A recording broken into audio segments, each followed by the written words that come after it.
Hello again there, everyone, and thank you very, very much for joining me today on another whiskey review. Today is Bushmills Black Bush. As much as we have gotten an opportunity to discuss Irish whiskey, we've done a lot of Jameson talk, a lot of Tullamore Dew talk. We even did kind of an Irish Whiskey 101 where we talked about Powers and a few different smaller labels, Kilbeggan. We've kind of neglected Bushmills. Bushmills is a very, very big label. I would say the most common, most readily available Irish whiskeys would be Jameson, and then followed closely behind by Bushmills. The fact that it was purchased by Diageo, or the label, I should say, it was purchased by Diageo is telling in that regard. Diageo doesn't purchase people who they're not very, very sure of, and they don't bring a name onto their into their family without being very confident that it's going to be a seller. Diageo is a big conglomerate who's all very, very concerned about bottom line and quantity of sales. So Bushmills is a very reliable, very, very old distillery out of Ireland. Like all Irish whiskeys are, they are triple distilled.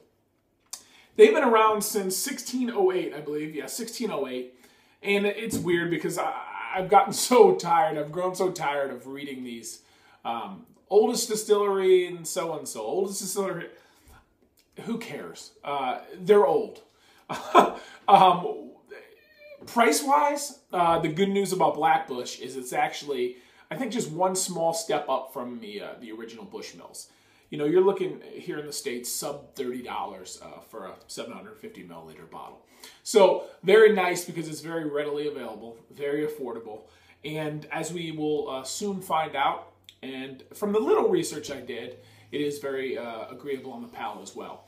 Most whiskeys that I review with you guys, I would say most is a fair word. I do a fair share of research. Occasionally I'll just kind of wing it. Because I want to make sure you guys are informed and as educated as you can. But this time I did just a real small amount because I feel like I'm pretty familiar with the Bushmills line and kind of what their characteristics tend to be. So the Bushmill Black Bush, this black movement that you've seen, black movement. I'm not talking civil rights here in the spirit world. This black movement that you've seen has really just kind of come out of nowhere. Bushmill Black Bush, Jameson's Black Barrel, even Crown Royal has a black. And they kind of mean different things. Usually, from what I understand, is it's, they're referring to the charred oak barrels that's typically used in whiskey production. And I don't know if that's that charred essence is being increased in some of those. I think different labels, different bottlings have their own definitions. From what I can see, this is just more sherry influenced, a little bit more sherry notes. They also are blending this and storing these in old sweet bourbon barrels as well. So I'm expecting a little bit of a bourbon influence, some of that floral, almost nutmeggy sherry influence. But let's jump right in. We always talk about the bottle. I'm not going to harp on this one too long. Bushmills is what it is. Kind of unique, very Bushmills. Kind of nice and transparent. The thing I do like about Bushmills is, like in my basement bar, when I stack them up side by side, you can quickly tell age because, again, you can see the color. And this is actually pretty dramatically darker than your standard Bushmill, so that's kind of cool. I also like that they're very vertical and easy to stack. Very cool label there, or not label, cap topper there. Kind of showing the pot distilled history of their company. And let's dig right in. I'm going no water on this review. Why no water? Quite frankly, it's an Irish whiskey at 40% ABV, and it really doesn't need it. Doesn't call for it. Irish whiskey can, what they call, drown sometimes when you add water. What that means is because of the triple distillation, because of the fact it's only 40% or 80 proof, it just doesn't need it. They're delicate. You have to be careful with water. Scotches, smoky bourbons, things like that can take a little water and they'll actually benefit and those flavors will really pop out a little bit more. Irish whiskeys typically don't need that. So let's jump right into this. And this review will hopefully be a little quicker than most. Not hopefully, but I think unless I'm surprised, which has definitely happened, I think I know what I'll be seeing here. All right. You know what? I forgot my paper, but you know what? I'm guessing, and I'm right.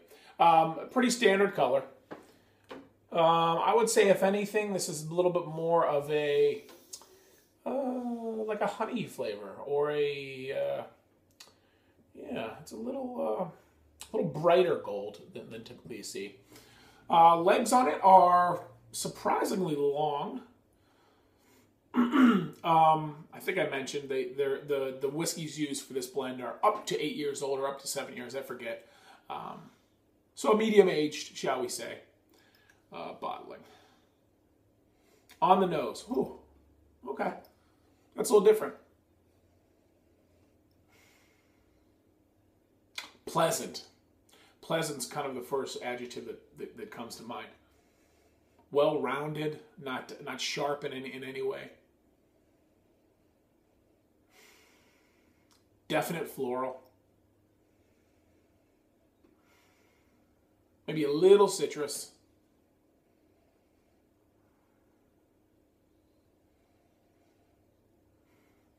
I tell you what, that's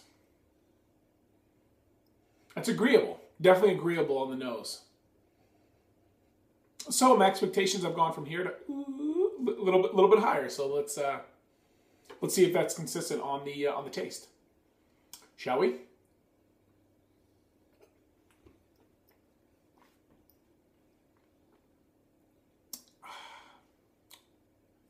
You know what? That was too small of a sip.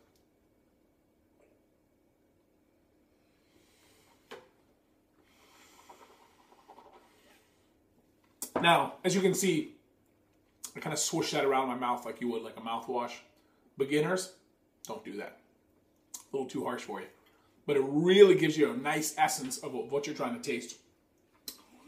The one problem I do see with that sometimes is that, I don't know about you guys, but sometimes when I get the whiskey in my cheeks, it kind of gives like a peppery, almost just like a spicy tingling.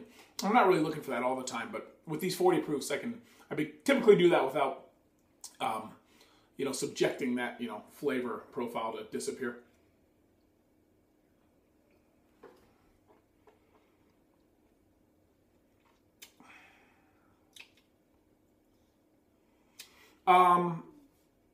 Very easy to drink. Not without personality. Throughout the entire process, from the nose to the mouth taste, it's got Irish whiskey running throughout the entire way. There is a little bit of difference. I think I am picking up on that sherry influence that they were shooting for. Not so much the bourbon. If I didn't read that on the Bushmills site, I wouldn't have known there was any bourbon influence there. It tastes very pure Irish to me, with, like I said, a little bit more of a sherry note. Very nice, very drinkable, great nose. I think the nose is even a little bit better than the mouth taste.